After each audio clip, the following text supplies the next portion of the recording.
Winter has begun in the West, and it's the festive season. But 3 million people are living out of cars, vans, and RVs. The US camper van market is projected to nearly double in size from 21.8 billion to 41.95 billion by 2035. But this isn't about adventure. This is about survival.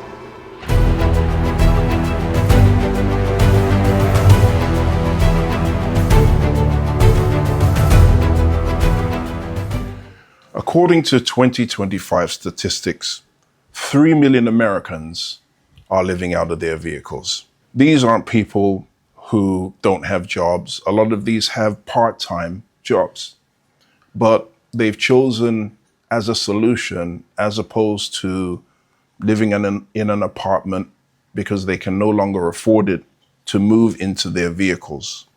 So when it's going to be this cold, I will put a sleeping bag inside of my sleeping bag to just really trap all the warmth in there.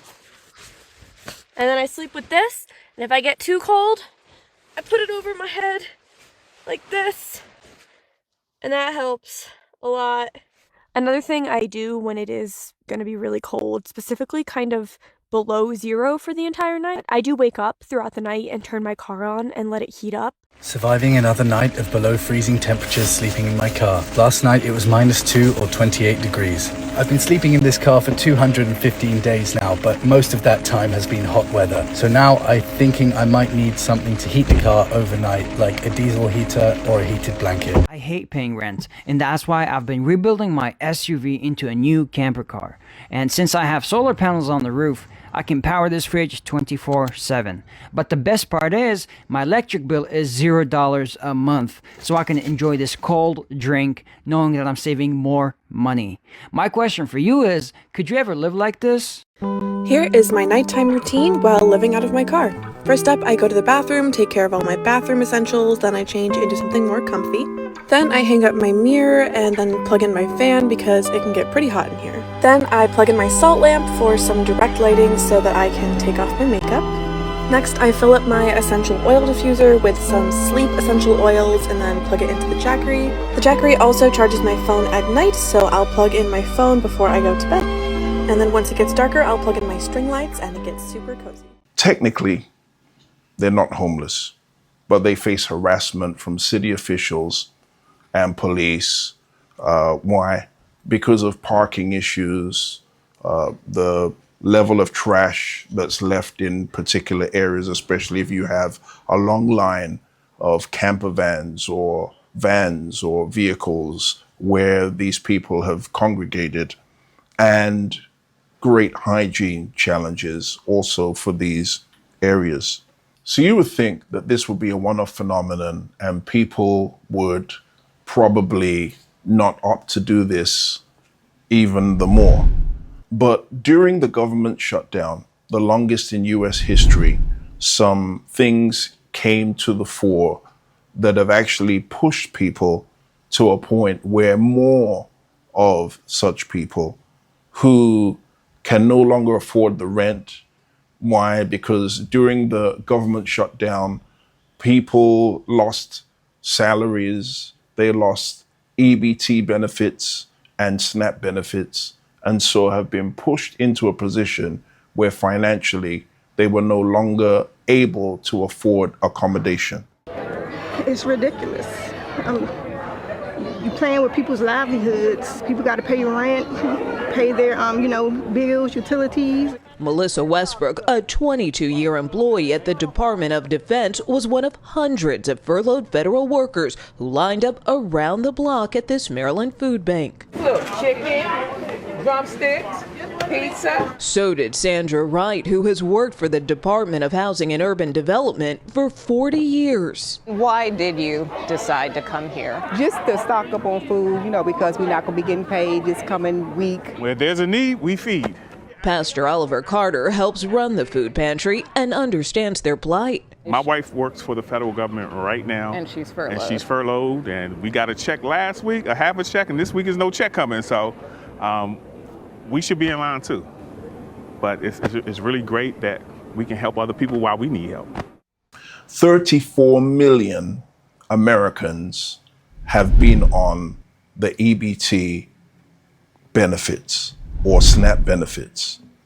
If we look at the statistics surrounding the 34 million people that have been on EBT cards, we learn some astounding things. So bear with me, and we're going to go into a summary of what I learned when I did my research in this particular area.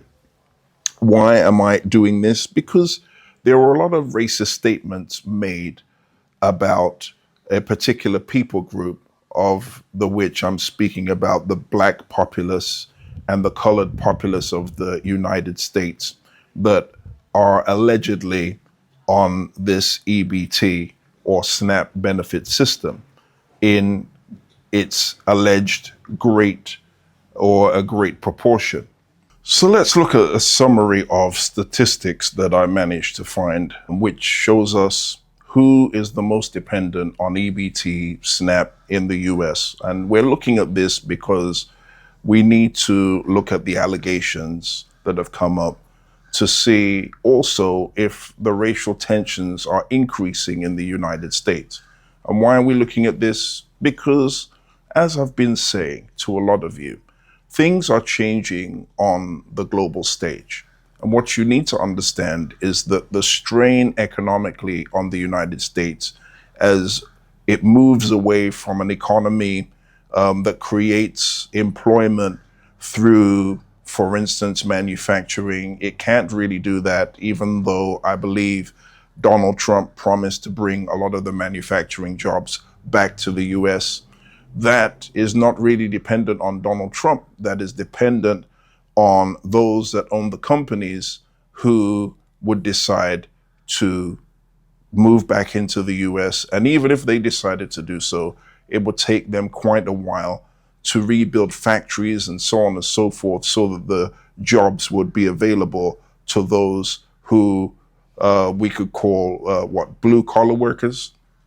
And the reason why we need to really concentrate on all of this is, as the economy of the US continues to go down and trickle down, what we will see is, as I've said, an increase of xenophobia. You've got, on the one hand, the loss of the manufacturing jobs, and now we've got the rise of AI and mechanism taking over a lot of people's jobs, whether they be office jobs, whether they be managerial positions, or you name it.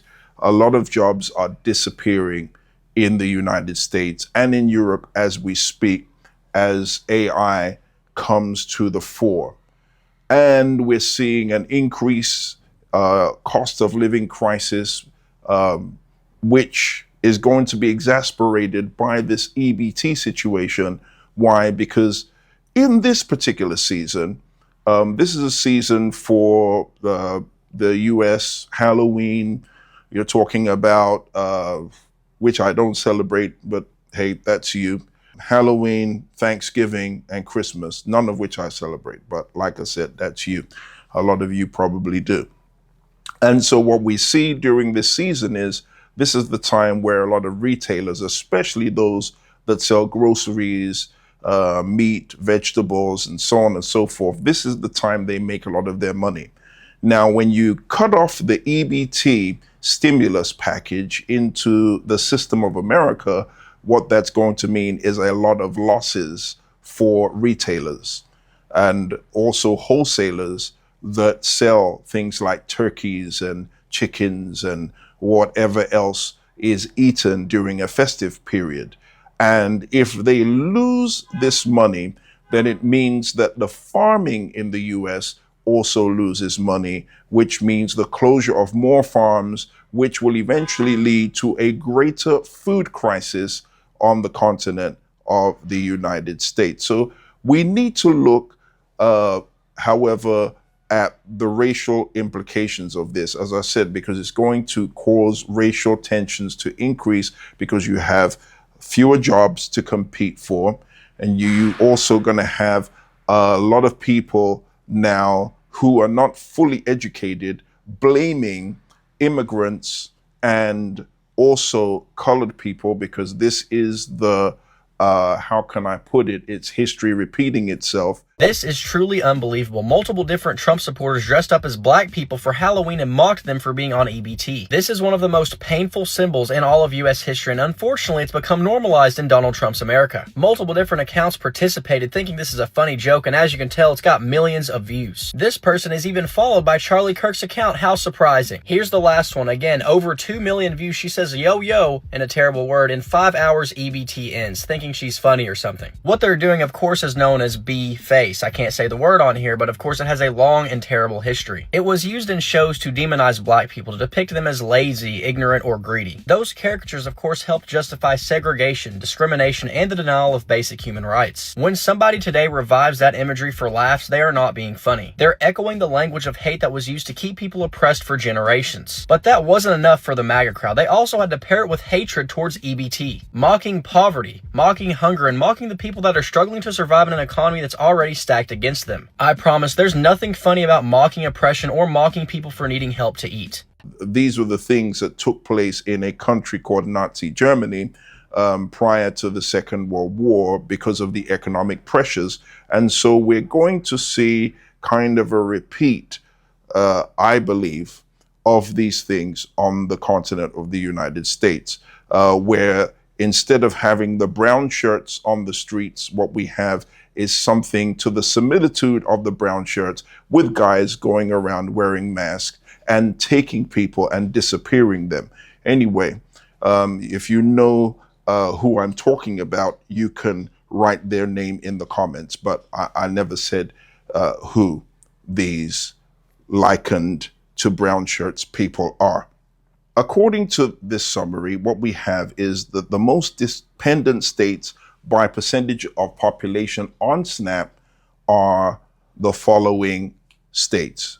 New Mexico, 21.5% of that population is on EBT or SNAP. Oregon, 18% of the population there are on EBT or SNAP. The state of Louisiana, 17 to 18% of those that are there are on SNAP or EBT. Now, the racial composition of SNAP recipients, if we look at the racial demographic nationally, what we get is that we have 61% who are white. So the bulk of the people in the United States that are on EBT and SNAP are white people. And then we have also, according to my summary, Africans or Black people, African Americans, whatever you want to call yourself, people of darker skin complexion, making up between 25.7 to 28.7%. Okay. Looks like all you EBT holders, if you want to go in and take that you think is... Oh, baby, I got time for you today. I pulled up some data from Social Explorer, if anyone else wants to go see it. Red states have a high number of SNAP recipients. Analysis shows that many counties with disproportionately high SNAP usage voted for Donald Trump in the 2020 election. 4 out of every 5 counties that have seen an increase in SNAP benefits since 2010 all voted for Donald Trump. So what we found is that during this crisis, the government shutdown, a lot of people who were on limited incomes, who were going through what we could call the cost of living crisis and are suffering from increased debt, a lot of these people didn't receive their checks. And, you know, some of these people are 1 and 2 and 3 paychecks away from a crisis. Because, you know, it's easy to sit down and accuse people and say that they're on these benefits because they're lazy. A lot of these people were working until the government shutdown took place. Has this also affected these people in a negative way to push them into the same kind of decision to go and live out of a vehicle? Well, let's see. So eviction filings went up during this period of the government shutdown. Okay, in Alexandria, Virginia, for instance, eviction filings have jumped 21% in 2025 compared to the previous year, according to city data. Okay, 3,738 eviction summons in 2025 as early as October, up from 3,544 in the prior year. So notably, this rise is partly attributed to local economic pressures from federal employees being impacted by the government shutdown. So we could go on to Washington, D.C. There's a similar trend going on in Washington and Florida and so on and so forth around the U.S. A Houston man says he's still showing up for work every day, even after nearly a month without pay. He's a federal employee now facing eviction as the government shutdown continues. He works for the TSA and serves in the U.S. Army. He hasn't been paid from either job since October 1st and missed his rent payment. After sending his apartment complex a letter explaining the shutdown, he still received an eviction order. Lone Star Legal Aid says many federal workers are in the same boat, trying to stay afloat with no paycheck in sight.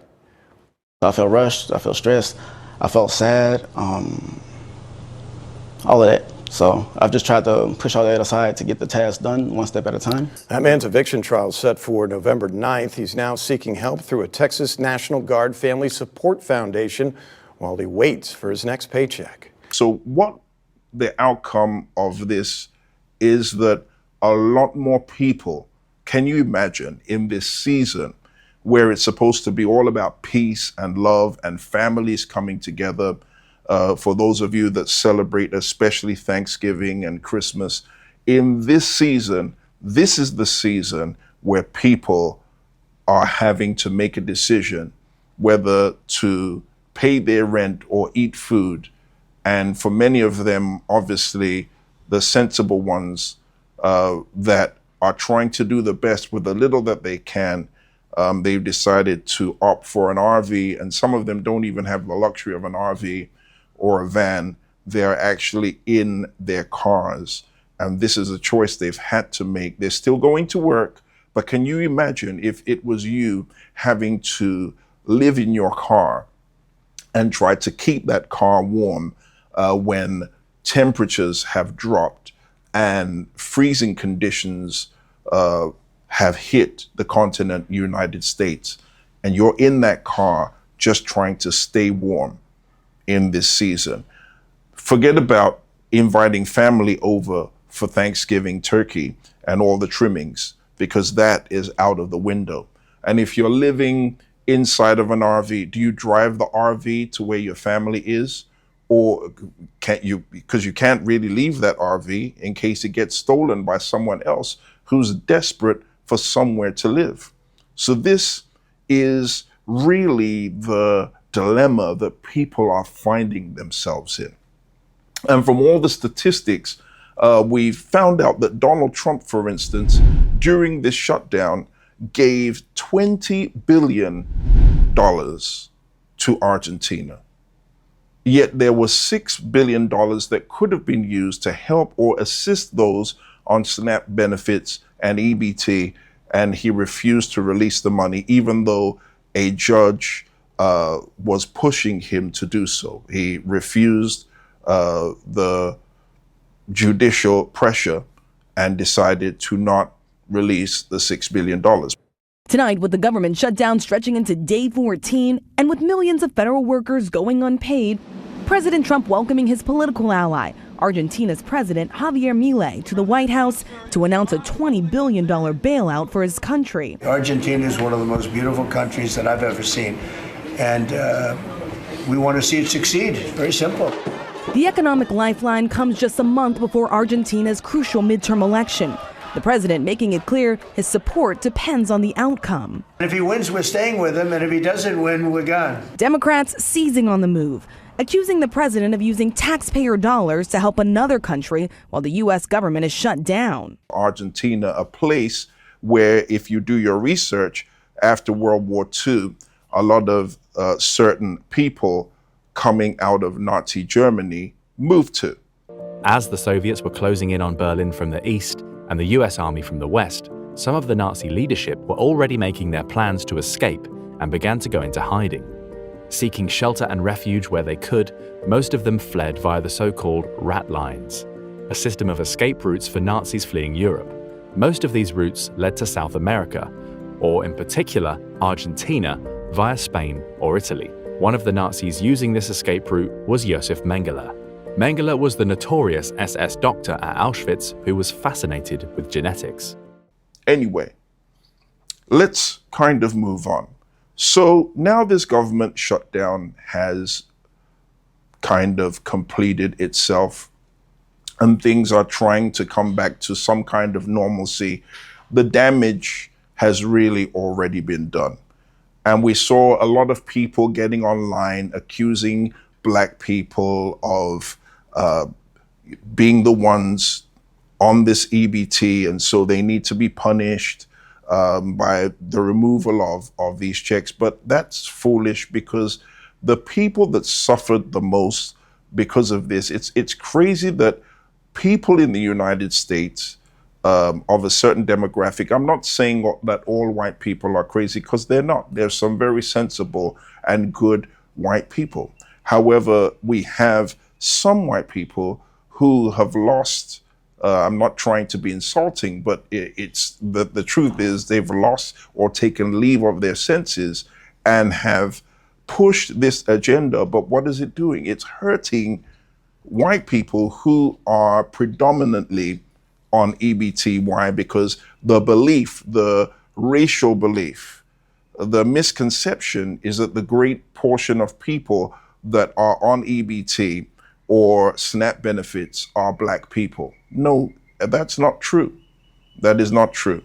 And so these that got on and did blackface and all kind of stuff to mock those who were not receiving their benefits, all they have done is set up a type of a stereotype which is not real. And all you've done is bitten off your nose to spite your face. Anyway, so Donald Trump has released, he's saying, a check of $2,000 stimulus check to help those who have been affected by the tariffs this year. The White House says President Trump is committed to sending most Americans a $2,000 tariff dividend check. Trump proposed the policy on social media, saying dividends would be paid to everyone except, quote, high-income people.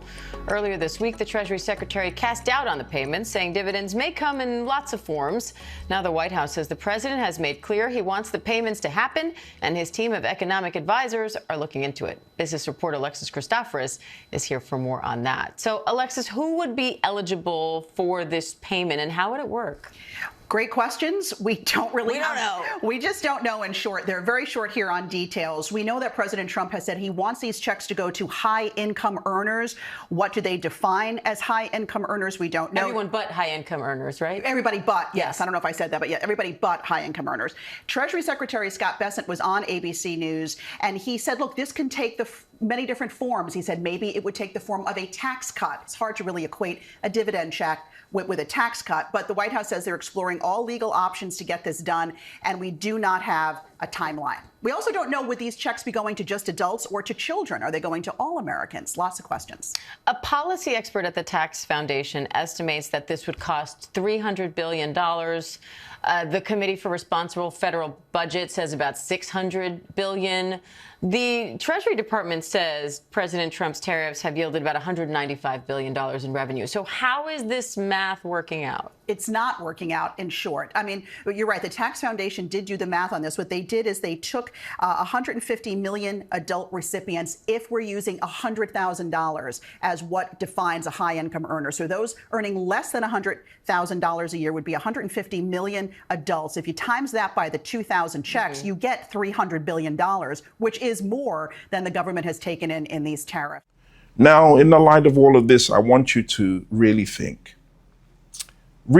about the situation over there. If you're in the U.S., think about the situation, because it could just take one medical bill.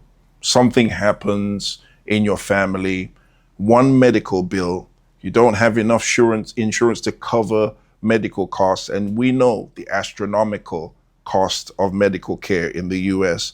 And we saw that the whole government shutdown was all about medical care, whether the state should fund it or not.